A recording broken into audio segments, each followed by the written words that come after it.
This is Meat Mitch, and you're listening to the Barbecue Central Show. Start the game!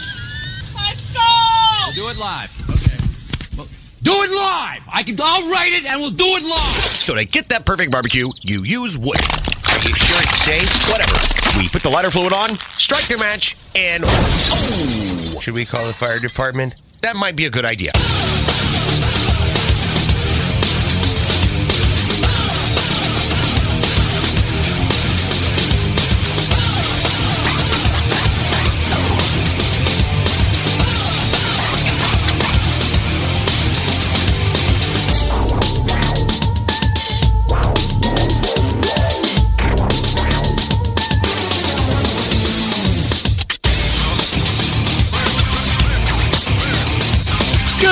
And welcome to the really big Barbecue Central Show, a show where we talk about all of the things that are important to the world of barbecue and grilling. The show originating from Rock and Roll Hall of Fame City, Bomb City, USA, Cleveland, Ohio.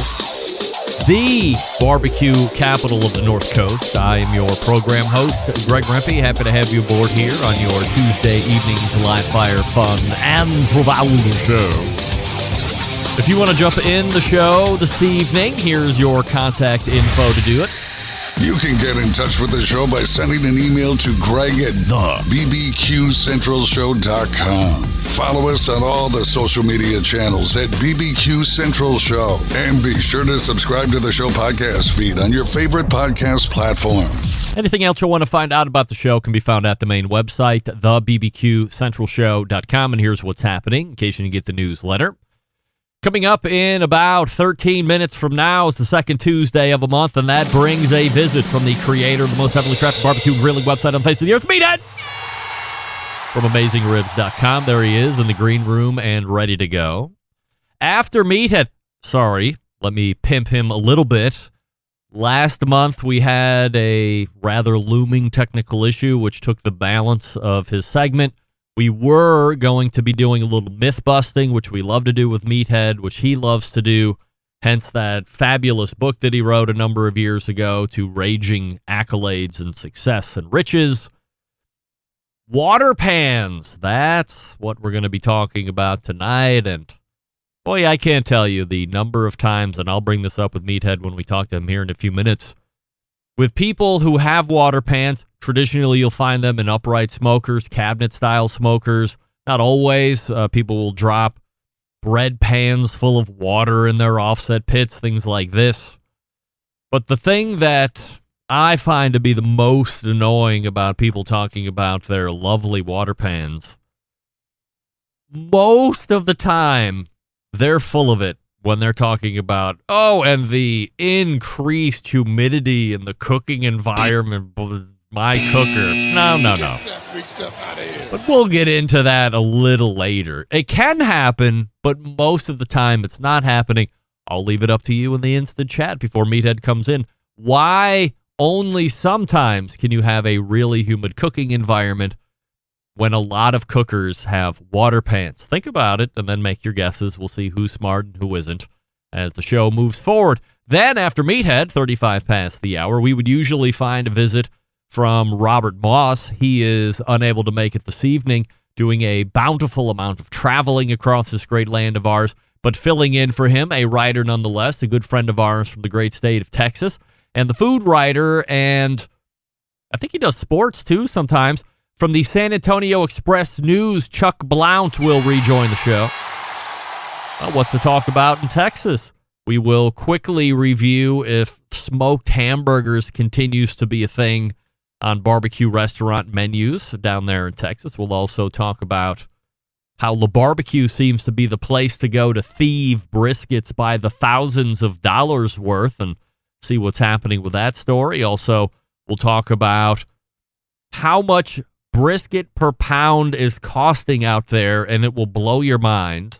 And are people paying it, or are restaurants finally feeling it in not only volume of guests being served, but where it counts, top line revenue? So Chuck will be in there to wrap the first hour with us. Then we'll move to the second hour, and it will be a visit from one of the 4 Barbecue Hall of Famers. This will now complete 50% of that task, getting them in, interviewing them about this lifetime achievement. Leanne Whippen will join the show. So right off the bat, we will talk about the achievement, getting in, what some of her fellow Hall of Fame members mean to her, or if any of stand out above the crowd. And then after that, we won't spend a ton of time on that.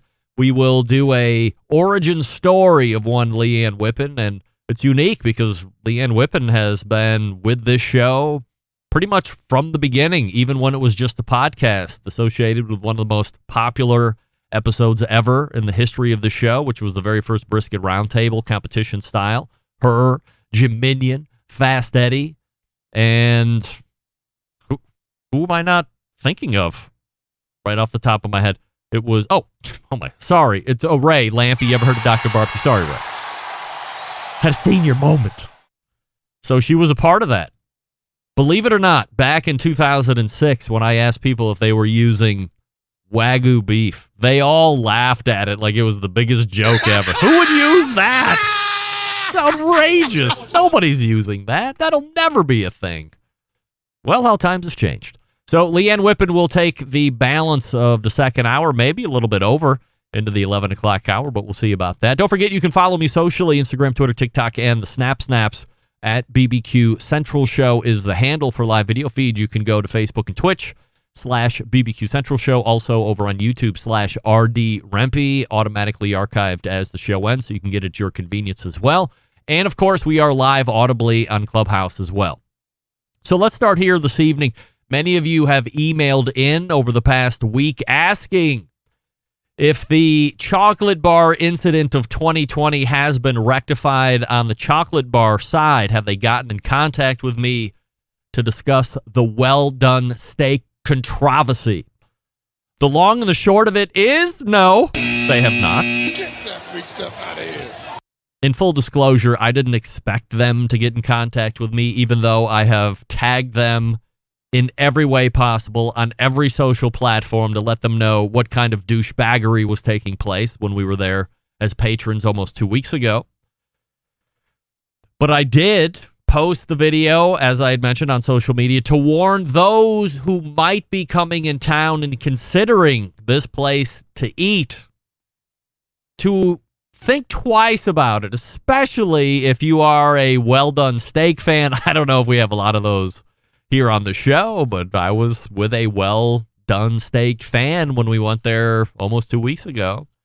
Here's the bottom line. I reached out to the main food writer here in Cleveland, no names please, rule number 1 to the show, and I asked him if he had ever experienced this type of behavior anywhere in Cleveland. And he said, Greg, the real tragedy here is that you decided to go to the chocolate bar when there are so many better options right here in Cleveland and so close. Enough said. However, I will report back with any updates as they happen. Feedback from the show last week. Michelle in Phoenix writing in, "Hi, Greg. Longtime fan of the show. Finally compelled to write in on your well-done steak rant last week. I think it was a bit classless for you to go that hard at one of your local businesses.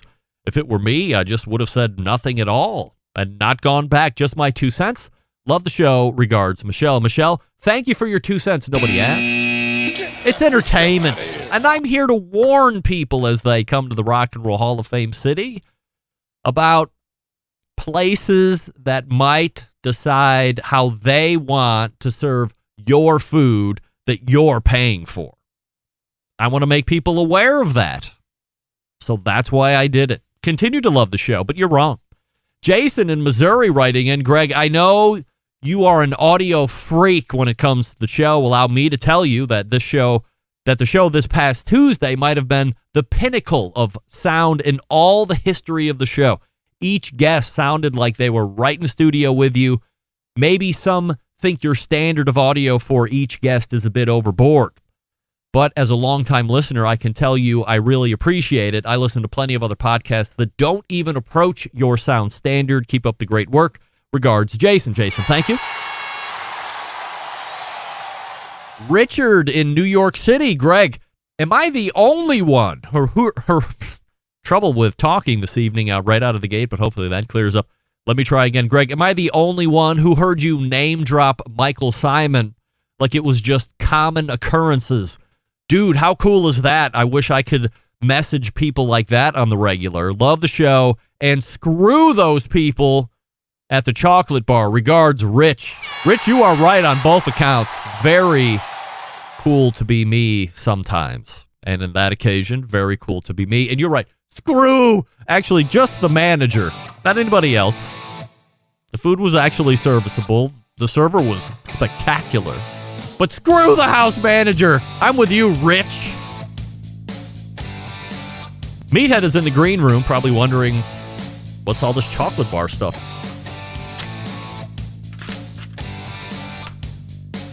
What's the first thing you think about when you think of Maine?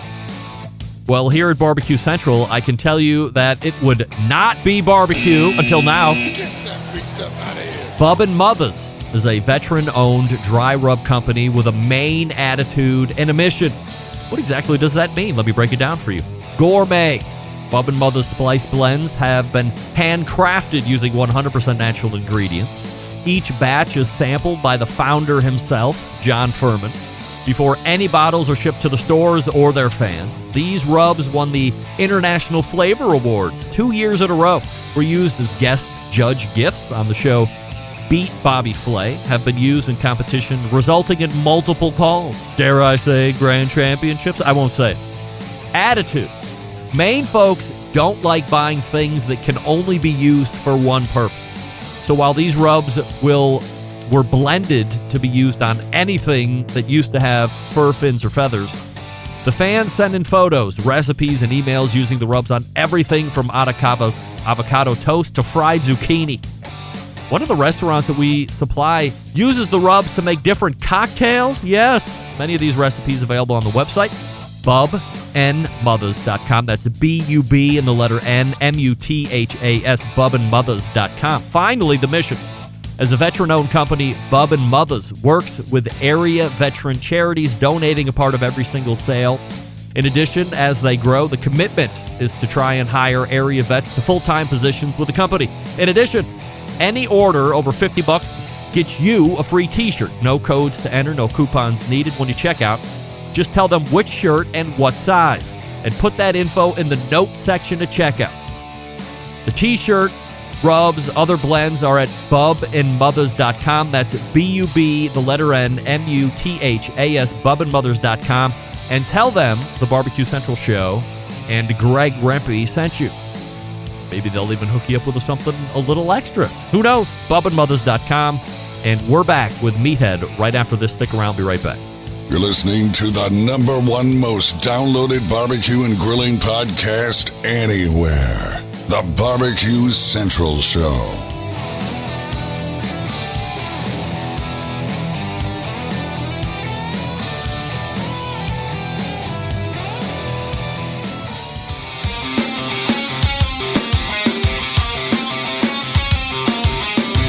Broadcasting live from the Barbecue Central Show studios in Cleveland, Ohio. You're listening to the Barbecue Central Show. Once again, here's your host, Greg Rempe. This portion of the show being brought to you by cookinpellets.com, your #1 source for quality wood pellets for all your pellet-driven cookers. Visit cookinpellets.com for more information or to purchase.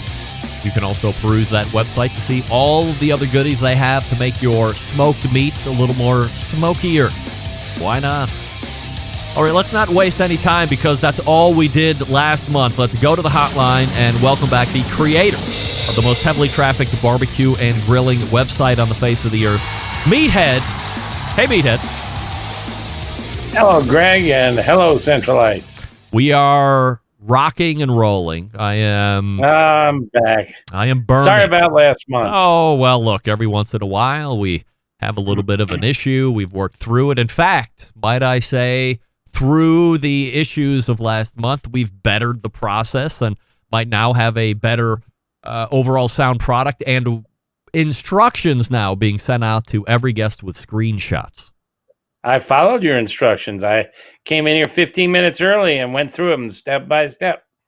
And we are live and we are here. And it's worth noting, in the 10 plus years or so that you and I have been talking once a month, last week was the first time we have gone down in flames. That's right. Technically, of course, there was that one time that you slept through the segment, but we won't mention that. We won't mention that. That never happened.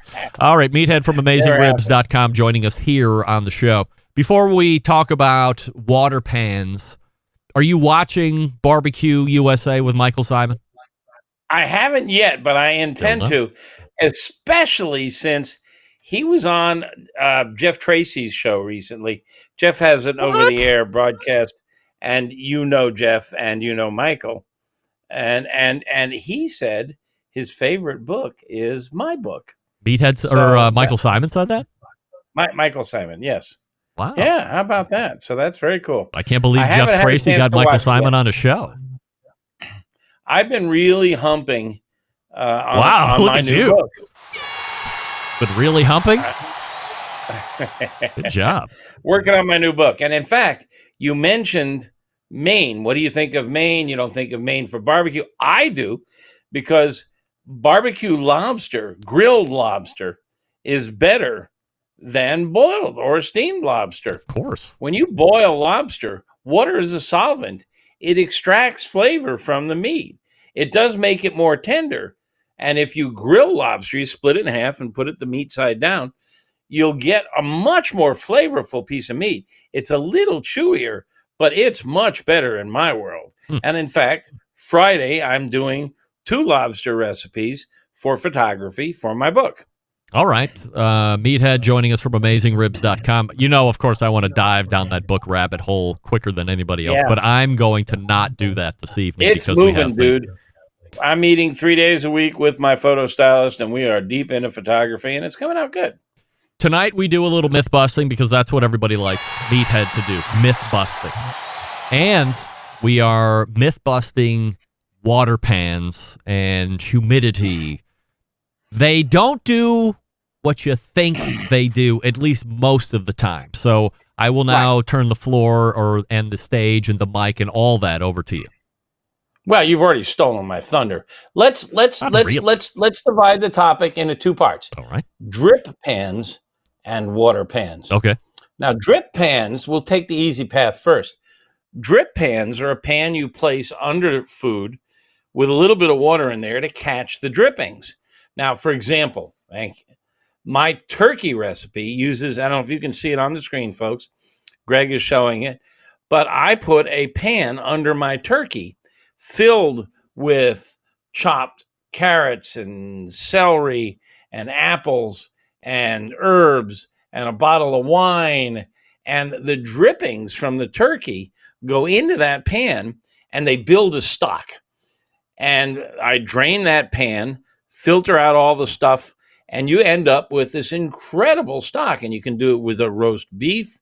You can do it with your brisket, and you can put beans under there. So you can put a pan underneath your meat or vegetables and catch the drippings. And that's a really good technique. It can also sit between the meat and the fire so that it becomes essentially a heat blocker, so that you can cook with indirect heat if you need to, if your configuration doesn't allow you to. Also, there's this, he's also showing a picture of the Slow and Sear, which is an insert into the Weber kettle, which has a dam, a water dam, between the charcoal and the indirect zone, and that puts humidity in the air. So now let's talk about water pans and humidity. First of all, what's really important to understand is that when you're burning charcoal or you're burning gas or you're burning logs, you're using a lot of oxygen. There is a massive amount of air moving in and out of your cooker. One of my readers, actually of a scientific bent, has a Peoria offset cooker, and he measured he was cooking at 250 degrees. The airflow through that unit was 268 cubic feet per minute. Wow. That's a lot of air. And in fact, if you've got a chimney, you can put your hand above there and you can feel it's blowing through there. So for a water pan to build enough humidity inside that cooker, it would have to be massive, and it would have to be hot, and it would have to be steaming like crazy. The water that evaporates from that water pan is minuscule because it's just not boiling in most cases. And it can't in any way raise the relative humidity of the air flowing through there. Not on this planet in any case. It is not a humidity adding device. It doesn't add moisture to the meat. And in fact, there's moisture evaporating from your meat. Make believe you got a brisket in there. It's 18 pounds. It's 75% water. That's maybe 15 pounds of water. It's evaporating, and it's putting a lot of moisture into the atmosphere, and it's going right out the stack, and that's why your brisket shrinks as you cook it.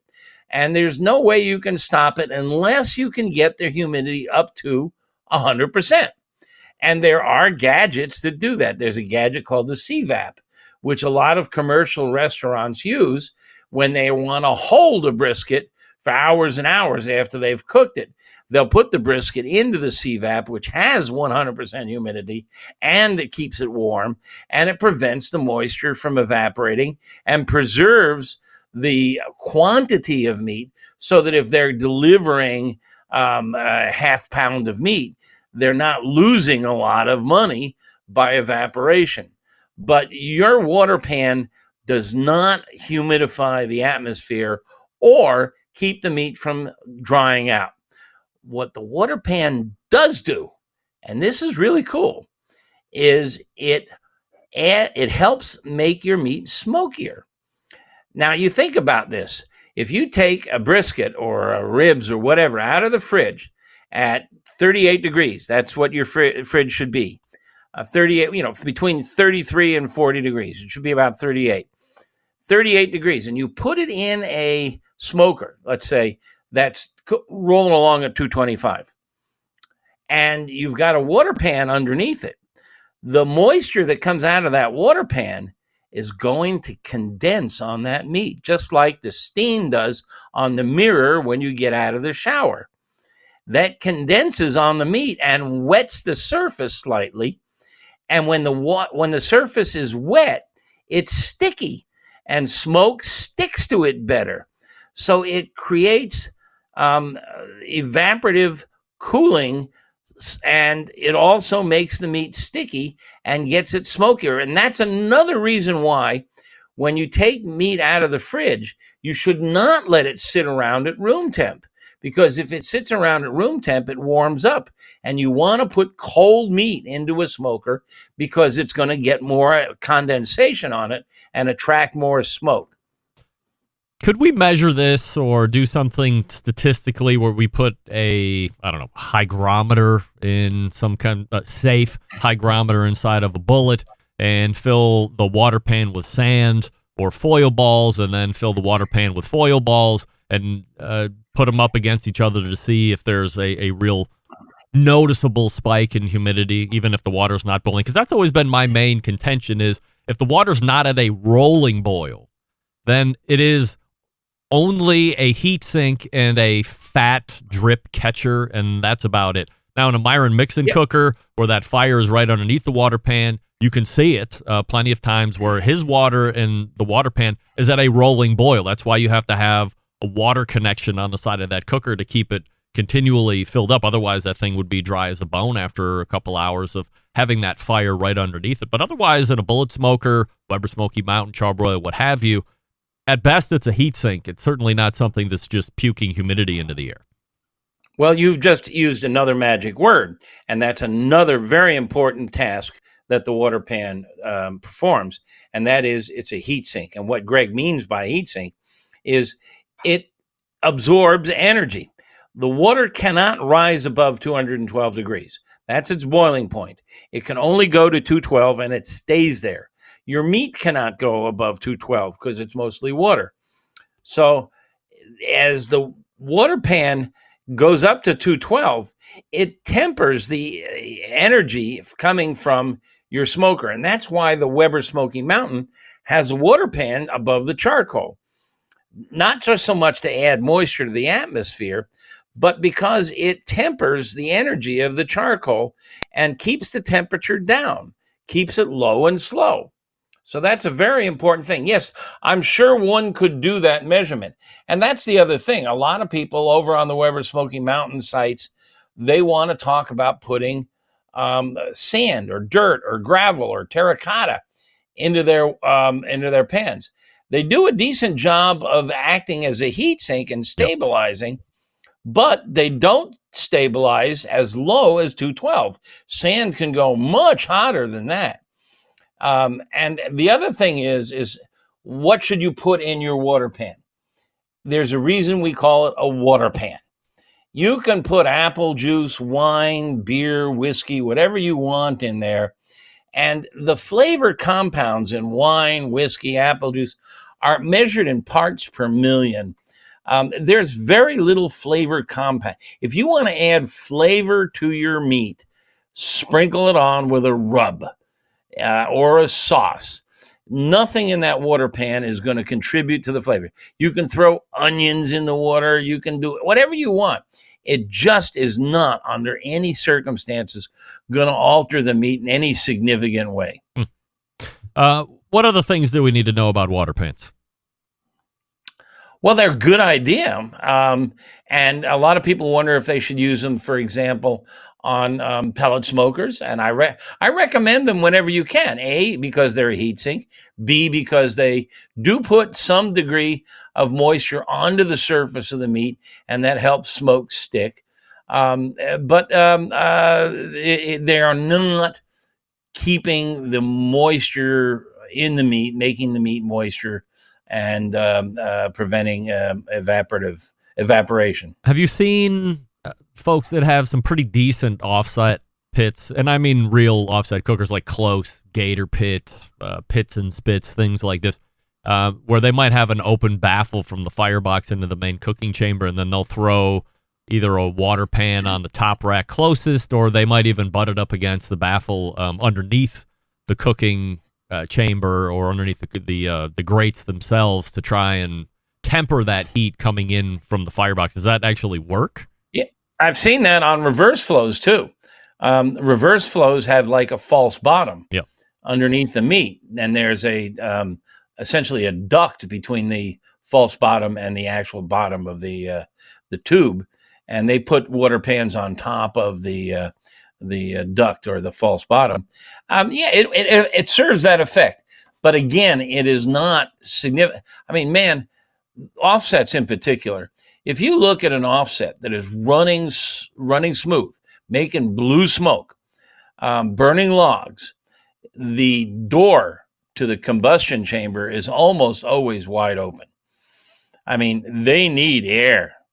I mean, they just gulp air down. They are drinking air like a sailor just landing in port.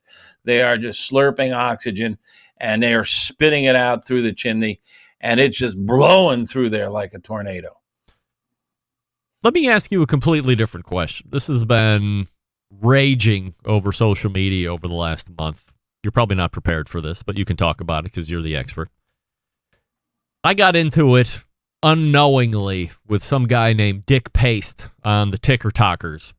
And a month and change ago, I asked Malcolm Reed if he had ever used mayo on brisket. No, I asked him if he had ever used mayo as a binder on beef. I didn't even specifically say brisket.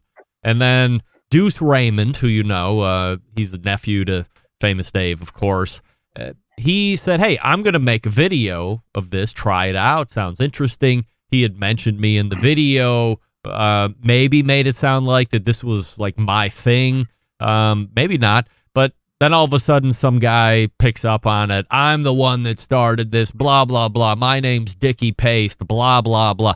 Doesn't matter. And then my pal Smokin' Joe's Pit Barbecue, a budding YouTube sensation, made another video he was just on last week talking about it. What do you think about mayo as a binder on brisket? Well, let's just talk about mayo in general. I don't know who this Dickie Pace guy is, but I've been talking about mayo on fish since about 2010. It's in my book, which was published in 2016. So, and I got the idea from a fish restaurant who was cooking fish that was really beautiful, and the skin was intact. And I was asking him, how do you keep the skin from sticking? And he says, you don't use oil, you use mayonnaise. Now, mayonnaise is mostly oil. It's an emulsion of oil and eggs and a little lemon juice and some salt. And that's pretty much it. So mayo, if you think of it as thick oil, it does a decent job of sealing in moisture. It does a decent job of keeping meat, especially good for fish, from sticking. And what's ironic is mayo doesn't have a lot of flavor on its own. And when you put it on food on the grill, much of it melts and drips off. You can't taste that you've used mayo. I've not tried it on a steak or a brisket or anything like that. I know Clint Cantwell, who's our general manager and writes for my website and is really smart. He likes it as a binder. The whole idea of a binder is if you've got a piece of meat and you want to put a rub or a spice on it, you want it to stick, and you don't want that expensive rub or spice to splatter and fall off. So what a lot of people do is they put something on there as a binder. Mustard is a popular one. It doesn't add mustard flavor. Again, the flavor compounds in mustard, it's a small amount of mustard powder, which is ground up mustard seed, with either water or vinegar or both. And again, much of it drips off. If you want a mustard flavor, go get Coleman's mustard in a can and sprinkle that stuff on. That's pretty damn potent. That's what's in your Chinese mustard, in the Chinese carryouts. Mayonnaise works the same. Ketchup, you could use ketchup.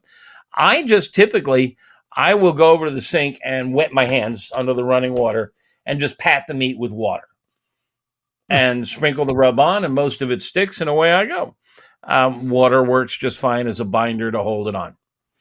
Well, now we know, and I have to say, Joe did a great job of breaking down the whole process last week. And in the final analysis, he said he was a big fan. He thought that the bark was some of the best that he's ever done. It developed nicely, but it never got really hard or really crispy. It was something that it was agreeable to his palate. So I think we're putting a nice bow on the mayo as a binder on brisket trend that I started, of course, and nobody else did. So, and of course, now we've debunked all the myths and you know everything about water pans. In the meantime, Meathead is working on this book that he's talking about. Maybe we'll talk about that next month. And if you have any questions, you go to AmazingRibs.com. But on the second Tuesday of every month, you come right here to the Barbecue Central show and listen to Meathead talk all about hot live fire barbecue and grilling shenanigans and tomfoolery with me, your humble host. Meathead, always appreciate the time, and we will see you in September. See you in September. That's right. Meathead might be for season 4 of the Barbecue Central show's American Idol. I mean, who's about that? I'm about that. Meathead likes to sing, obviously. He's a crooner. Chuck Blount is ready to go in the green room. Before we do that, Green Mountain Grills is making some of the best pellet cookers out there on the market today. You have 2 different lines to choose from, a choice line, a prime line. Choice line, not a lot of options there, right? You have a Daniel Boone size, which is pretty much going to accommodate most size families, especially if you're not throwing huge parties. If you do throw huge parties and you want to save some money, buy a pair of them. It's not going to break the bank. You don't have app connectivity, you don't have Wi-Fi, you don't have internal meat probes. You just have a really solid cooker that can go out there on your patio or on your deck, something you can be proud of. Now, if you want to spend a couple $100 extra more dollars, you want some lights inside there so you can see during the nighttime. If you want some peek-in windows, if you want Wi-Fi, if you want to be able to control that cooker from an app, Primeline, that's what you want. Best to see them in person. Look at them online, of course. Wet your whistle, but best to see them in person. Only sold through dealers, so go to greenmountaingrills.com, find a dealer near you. and then check them out. Ask the salesperson about all the stuff that you need to know about. He'll help you get outfitted with the one that best fits your needs. And then you know everything about it. Get it home. You'll have success right away. If you need some accessories, if they don't have them at the dealer, you can go to greenmountaingrills.com, buy all the accessories that you need there, and complete the GMG experience. Might be a collector's item sooner than later. Maybe. Depending. I don't know. But if you're in the market, why not give them a shout? greenmountaingrills.com. That's greenmountaingrills.com. And we're back with Chuck Blount right after this. Stick around. We'll be right back.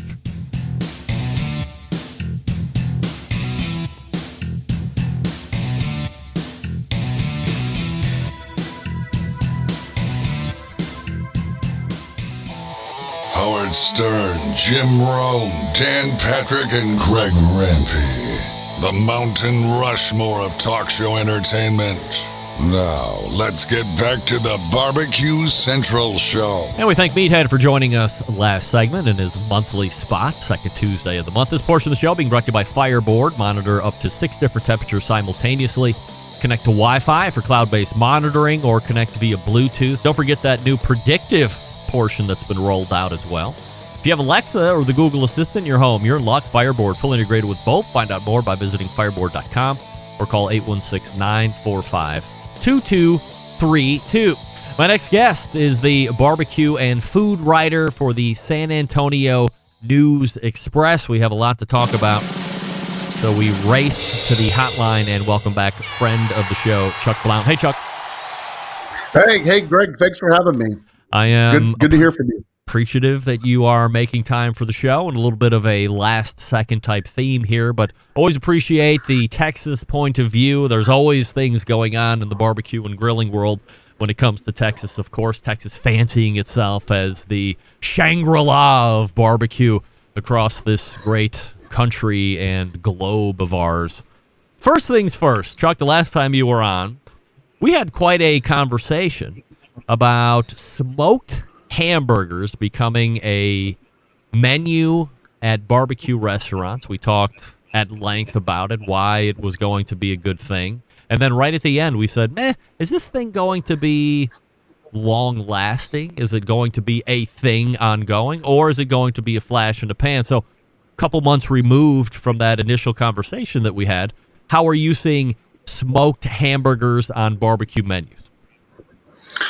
Well, it's still in its infancy. I can tell you that I personally am doing it now. I'll smoke the burgers and everything like that, but it's still in its infancy, and I don't know why, because it should be something that I think should have really taken off even more than it has.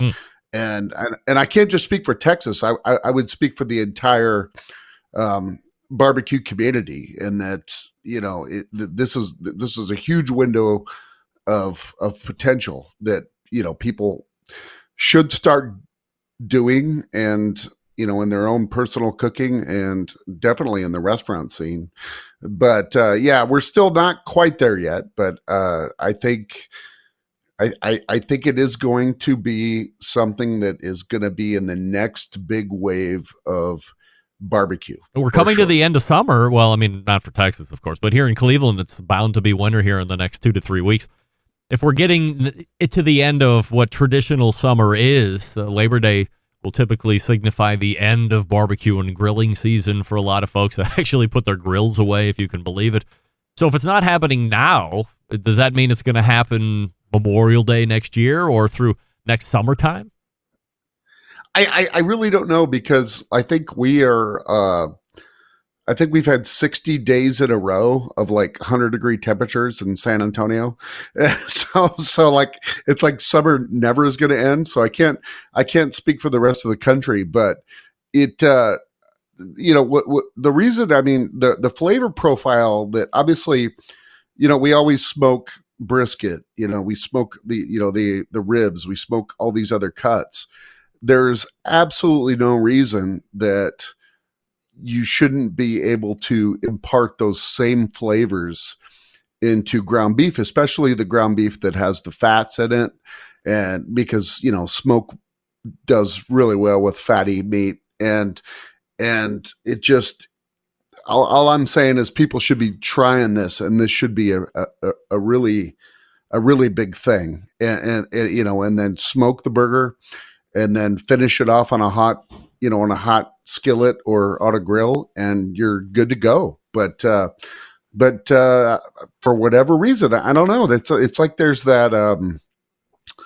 It's like there's this line of, do you want to be a barbecue restaurant or do you want to be a burger restaurant? And you can't serve two masters, but if you try it, the results are fantastic. And I mean, who doesn't want a good burger? I mean, even if you're there for barbecue also. So I don't know. But I'm telling you right now, this is my prediction. This is going to be the next big thing in barbecue. And I could be wrong, but I don't think I am. Chuck Blount doubling down on smoked burgers being a thing. For as much as you had wrote, I mean, you were really convincing me through that article. And then, of course, after we had talked about it here on the show the last time, I thought it was just going to be something that we might be reading about regularly. There'd be Instagram pictures at the most famous spots in Texas now unveiling their version of whatever a smoked burger is going to be. But we haven't really seen that yet. But Chuck Blount doubling down from the San Antonio Express News, and you can follow him on Twitter at Chuck_Blount, BLOUNT. Go ahead and finish up there.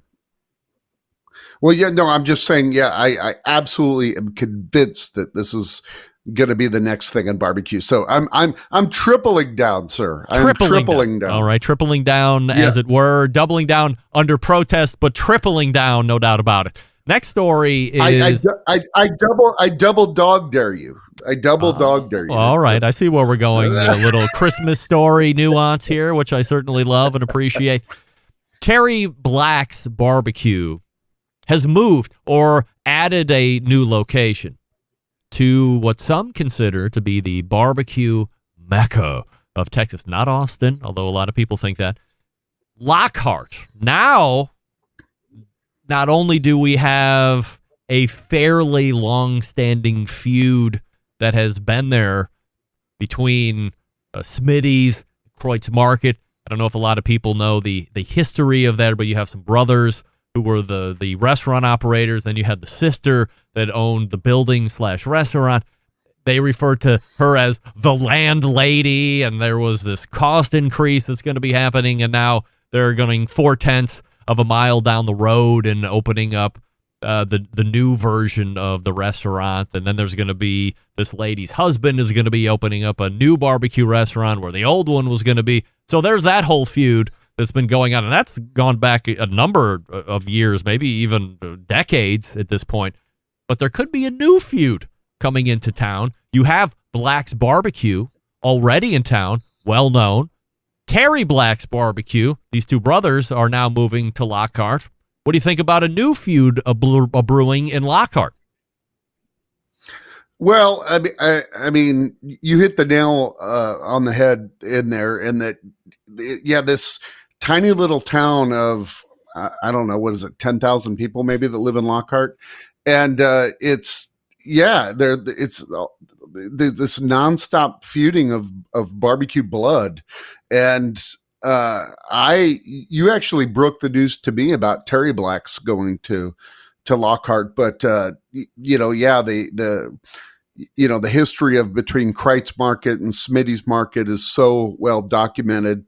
And, you do have the original Black's Barbecue and then Terry Black's. I'm curious to see how that's going to unfold, because Terry Black's does have a pretty good reputation already in Texas. Of course, the original Black's, I think I did a story about this a while back, but I believe Black's Barbecue, the original Black's Barbecue, is the longest run barbecue joint in the state. And,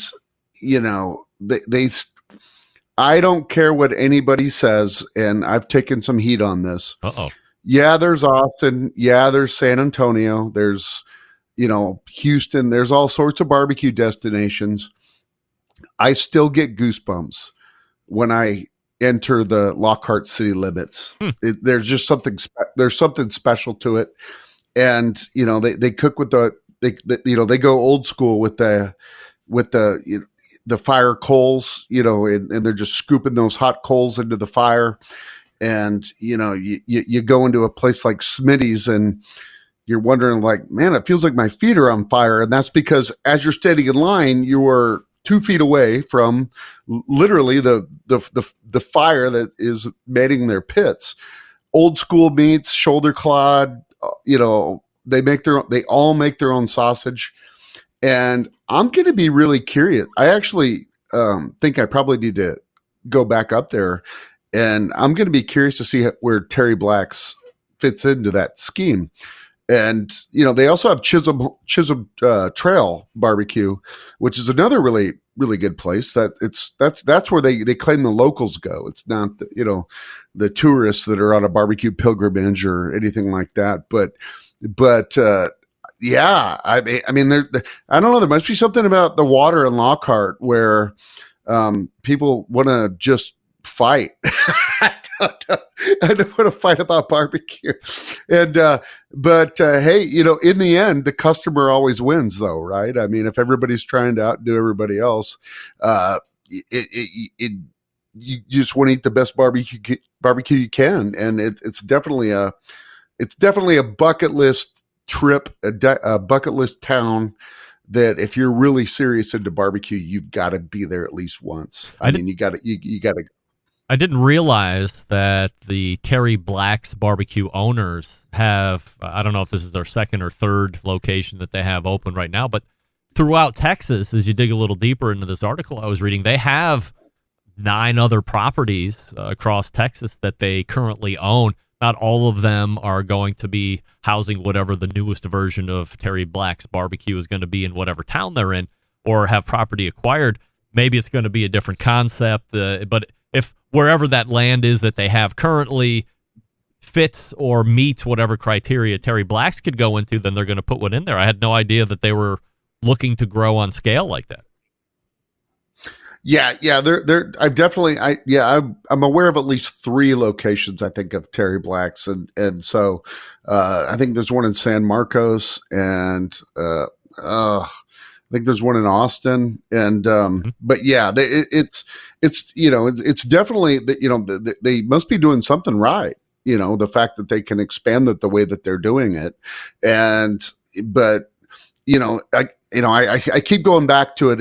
In the end, if you're a barbecue enthusiast, you're a winner regardless. I mean, whatever the fights are for business, that's of no concern to you as a customer. You're just there to eat good barbecue, and hopefully it just keeps elevating the scale to where it gets better and better and better. And which Texas it's really amazing. I mean, our growth in barbecue is so amazing. Like, I mean, I swear I write about a new barbecue joint that's opening up every other week, even still in this economy. I mean, I don't see any end to it either, because, people love to do it. People love to eat it. And from food trucks to brick and mortars and everything in between,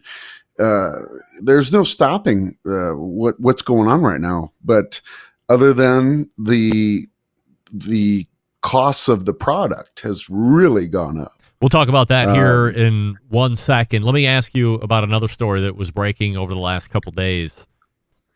And this goes obviously to the quality of briskets that are being prepared in Texas as well. Famed barbecue location, La Barbecue, has been stolen from again. I believe this makes the 5th time.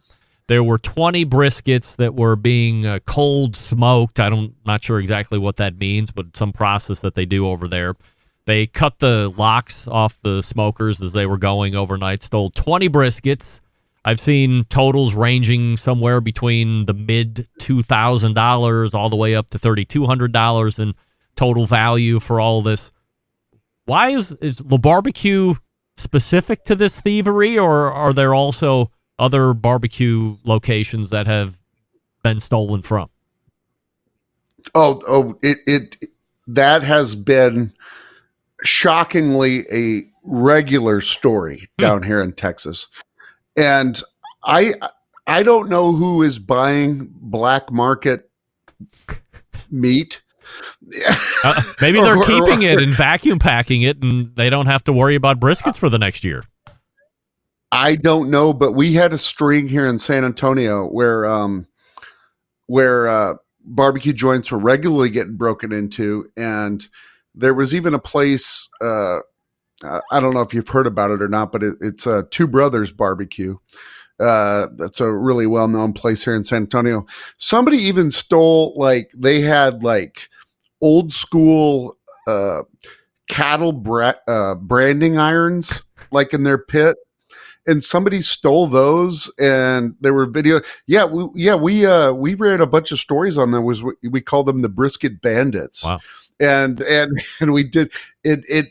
It is a thing. I don't get it, because a lot of I just don't know who is buying a brisket from somebody out of a truck that says, hey, where they don't know where it came from. It's like, hey, I got a guy, and it's not like, I mean, if you're going to steal from La Barbecue, which is a really, really good barbecue joint. Yeah. It's not, I mean, I don't think these briskets are fully cooked or finished or anything like that, but it's I guess it's a unique thing to the barbecue business in that it takes so long to cook the meats, and it takes, people, I think maybe they do. Maybe they case the joints and say, well, where do they store their meat at? Where do we put it at? I really don't know. And that's actually a really good idea. And that maybe that's a story I need to continue to work on. But that was definitely a thing in San Antonio for a while.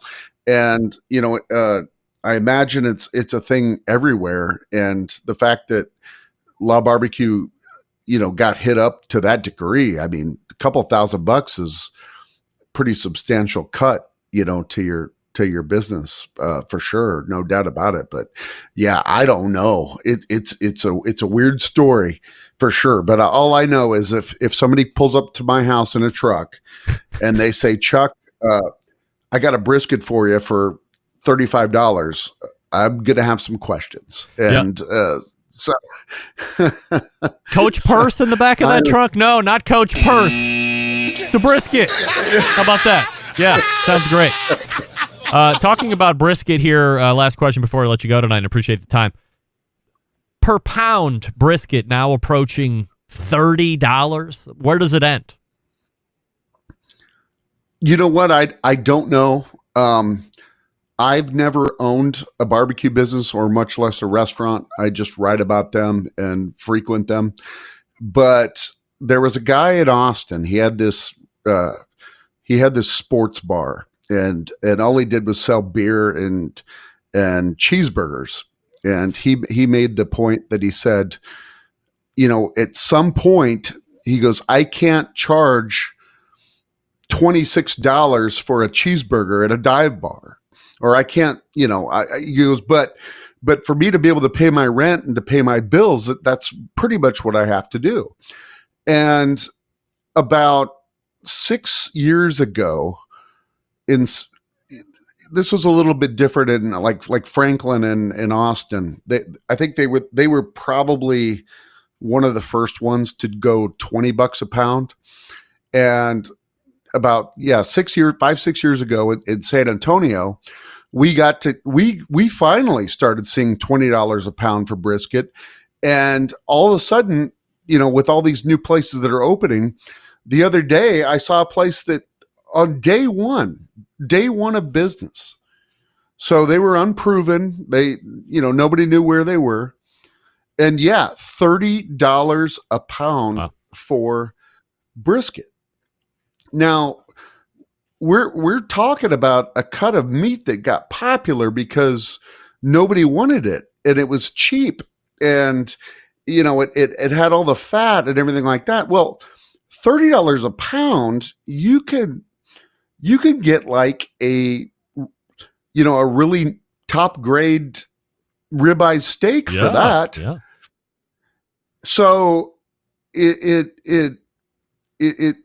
I like, again, I don't understand. I understand what it takes to keep the doors open, and you have to make money, and it's a time consuming meat, and you sell out, and you can only cook so much based on the size of your pit. But I think we're at that breaking point. I mean, people will start saying no at some point. Yeah. I mean, instead of getting a pound of brisket, I think people might be dialing back and saying, you know what, give me the 1/3 pound brisket sandwich or something like that. So like in Texas, what we always do is it was counter ordering.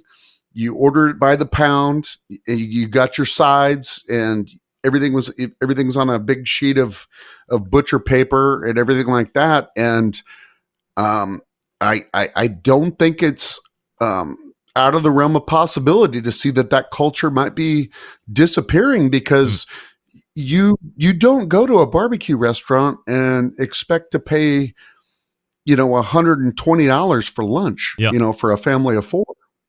And that it's getting that way. And again, I'm very sympathetic towards everybody involved in the supply chain and the restaurant owners trying to make a living and everything like that. But $30 a pound for brisket is a lot of money.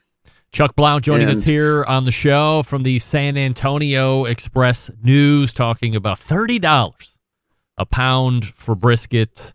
And you can read Chuck's workings over there at the website, of course, San Antonio Express News. Chuck, always appreciate the time and all the breakdown of the stuff we're talking about here this evening.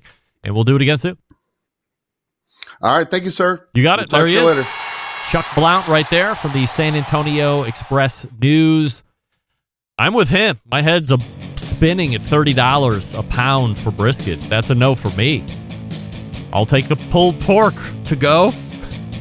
×2, ×3. Ribs are good.